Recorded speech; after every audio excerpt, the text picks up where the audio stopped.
Right between, G, right between. Let's go, Ramsey! Oh, we gotta go, man. Take on it. Let's go, man. Take on it. Go! Jump there and jump. Come on, Ramsey, swing. Give him a good one. Good swing. Come on. Ramsey, go!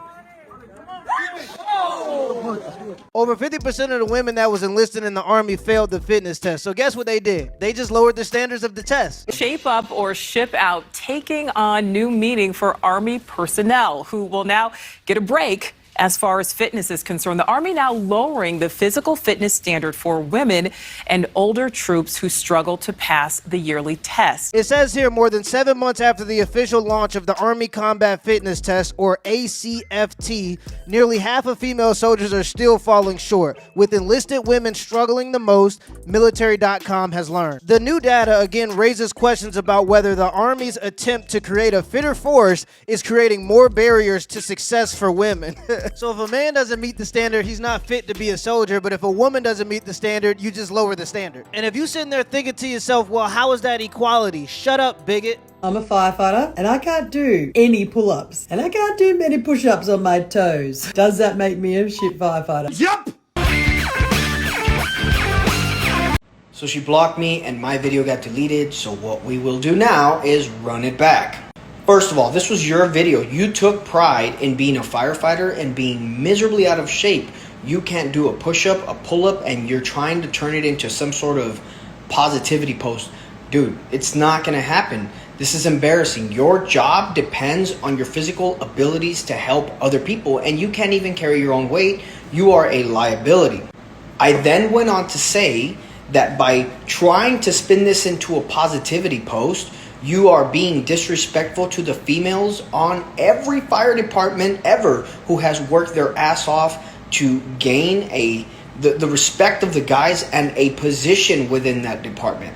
So I will not walk my statement back. Even if you block me, it's your video, dude, and it had gone viral way before I got to it. Imagine you at your house minding your business, playing the game. Then, poof, your house go into flames. You done left the oven on, now you in the oven. You done messed up. You stuck in your room and the roof get to caving in. Boo! You stuck underneath a piece of wood. Your arm is crushed. You looking like Obito from Naruto. Your arm is crushed. You're cooked. As you fade into black and your eyes closed and you accepting your fate, you hear boof, boof on the door. You get a little hope. Open your eyes up a little bit, and all you hear is, "Are you okay? Are you okay?" They done sent a 5'4" woman that didn't even pass the fitness test in there to save you. You're cooked, brother. You might as well put a little salt, a little pepper on yourself because you're cooked. Not two people gonna die. Put yourself on a plate. Flip yourself over. Put a little seasoning on yourself. Because you're cooked. What's the most annoying thing about your boyfriend? Most annoying thing about Cavassier is he will tell me, "Oh, I'm stressed out about this, I'm stressed out about that, and I gotta take care of these cards and this. Oh, but look, I found this house on Zillow." I'm like, bro, stop buying houses. Like, he's bought like 8 houses. And it's like, why do you keep buying houses and then complaining about responsibilities that you have to take care of? Okay. You have 8 houses. Jane, first of all, who wants to go first? Just to be clear, we asked you what's the most annoying thing about your partner, and you said the fact that he is a serial homeowner. Shut your stupid ass up. That's like a woman complaining that her back hurts because her boobs are too big. If we gonna have problems, these are the problems I want to have. You can't even save your lips. Girl, your legs been more open than you ever opened the Bible. Oh Dang. What the? What?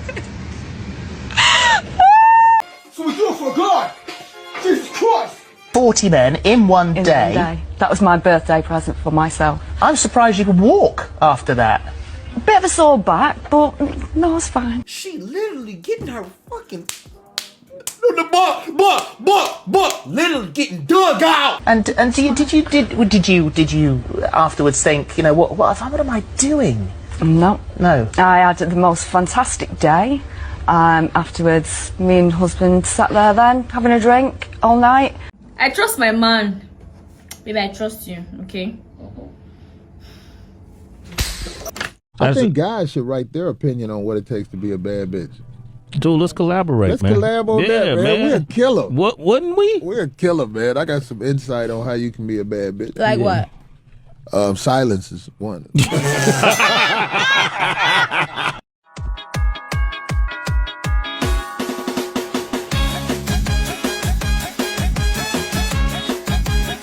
He is dead inside. There is not a thought behind those eyes. There is no way she's worth this level of disrespect. It's my turn.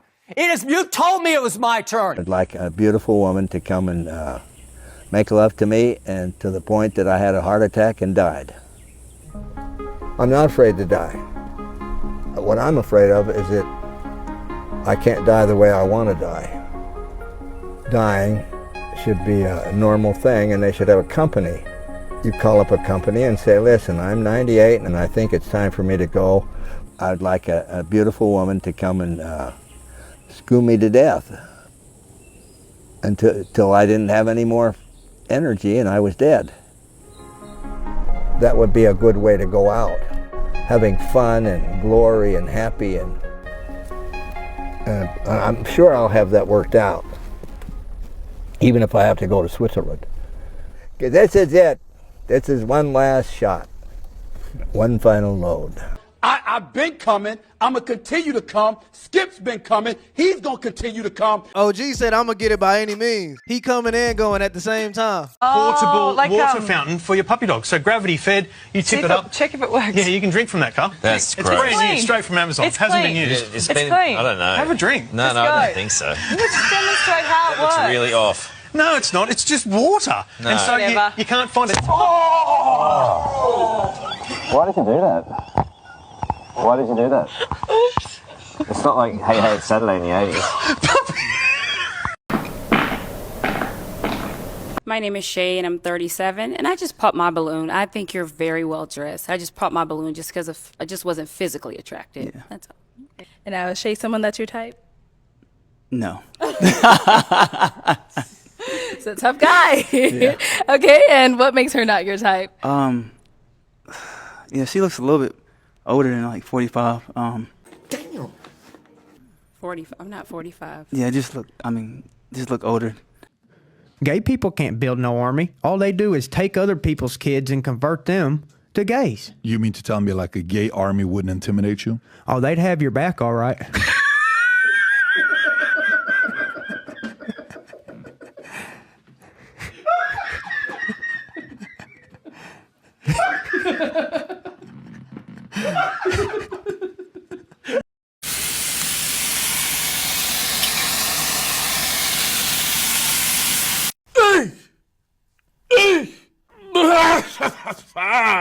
Oh, excuse me. Guys, I've just come to the pub and everyone's looking at me. I'm so confused.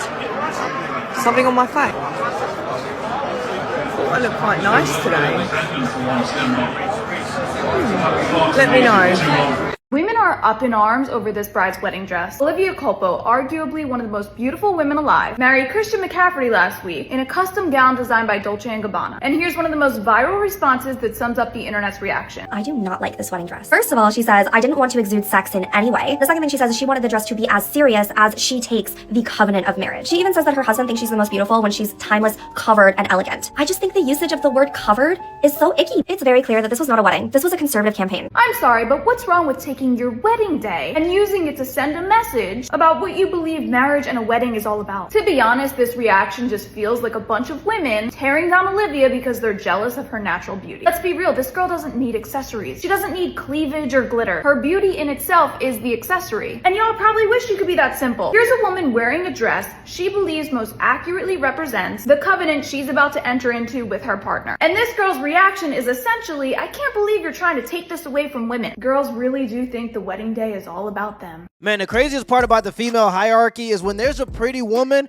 there are just some women that aren't as pretty that don't know how to deal with it. And they'll say anything to devalue that woman in the eyes of other women. They just try to attack this woman because she's modest. Craziest part is these types of bitter women is the only opinion that women get to hear, because most women that are happy with a man in a marriage that have kids ain't gonna be on TikTok. So what you have is a few bitter women that make this content all day because they ain't got shit else to do, and it alters the perspective of what regular women think. Regular women don't think like this. This is just women that are chronically online. They just so happen to be the loudest women in the room. Listen to what Myron Gaines said when he did a street interview. I've been waiting to see you. You've been waiting to see me?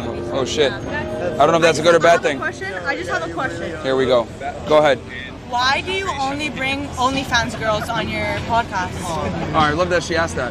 So we actually keep data on the girls that come on the show.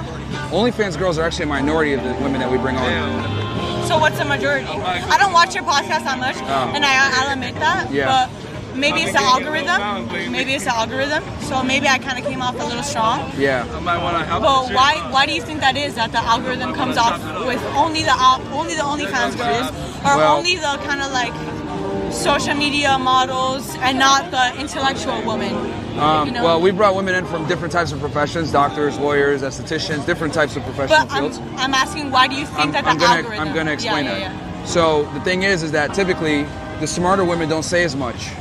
It's the dumb ones that are loud. Those are the ones that get the clips. And then that's how you see it on your feed, and you're like, oh my God, this OnlyFans girl. But the reality is that that's just one girl on the panel, versus the other girls are silent. The memorable ones are the idiots, and those tend to be the OnlyFans girls. Exactly. For women online, the loudest, the dumbest, and the most sexual opinions get the most clicks. If your woman posts her business online or she watched this type of content, good luck, brother. Hey, John. Wow. How have you managed to be married to me for so long and not cheat? You think there's just out here that's like, hey, free You think that's what happens? It's a serious question. Do you think that's how it is in these streets? I'd have to put work in. I don't want to do things with you. I'm obligated to do them with you sometimes. John! Not big things. I like doing some stuff, but I'm saying, like, want to go sit in this line for this restaurant with a side? I put in all my effort here, and so I don't got extra effort out there. When do I have time to cheat? I be working, I come home, you're here. I don't want to hear your shit stories sometimes. I love you, I listen, and I'll engage. I made a commitment. I think I want to hear another story? Oh, God, could you imagine? I'm to the point now where I don't think I fought for the country. I fought for some politician's view on something. I remember one dude in particular that I killed I shot his buddy, and then I came through his room. I killed him in front of his wife in a bedroom because he went for a gun. And I think about him now, and it's like, all right, why did I kill that guy? Well, because he went for a gun. Okay, but why did he go for a gun? Well, because I was in his room at 2 a.m. Well, why was I in his room at 2 a.m? Well, because George Bush was pissed that Saddam Hussein allegedly wanted to kill his dad, so we invaded. And then I start to think, what if I met him in Paris over a coffee? Would we have actually liked each other and I just kill him because a politician sent us here for weapons of mass destruction that didn't exist? The only reason we were killing each other is because we were born on different parts of the world. That's it. Yeah. That's it. I understand the value of having to protect and defend and all those things, but like when you start seeing Ukraine and some of these things that are happening right now, of like putting us in these wars that there's just no winners. And when you've been to those countries, it's like, damn, like those are real people. I watched the real people there, and it doesn't feel real from the United States because we just see it on TV. But like when you've walked those streets, it just hits you different. Y'all ever see those videos in New York City in like 1912 and everyone's bustling, hurrying around on the street?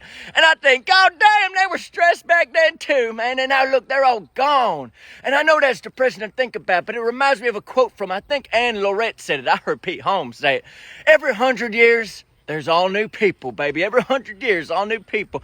The people we're on earth with right now, this is our crew, okay? In the same way you can't pick your family, but you got to get along with them. We can't pick the people we're on earth with, but we got to get along, man. In the whole grand scheme of the universe, all the time, all the space, the people on earth right now, this is a tiny little group, man, and we get to be a part of it, man. I'm in the grocery store, I see a fella, I think, God damn, I'm on earth at the same time as that guy, man. I see a cool lady, I think, man, we're alive at the same time.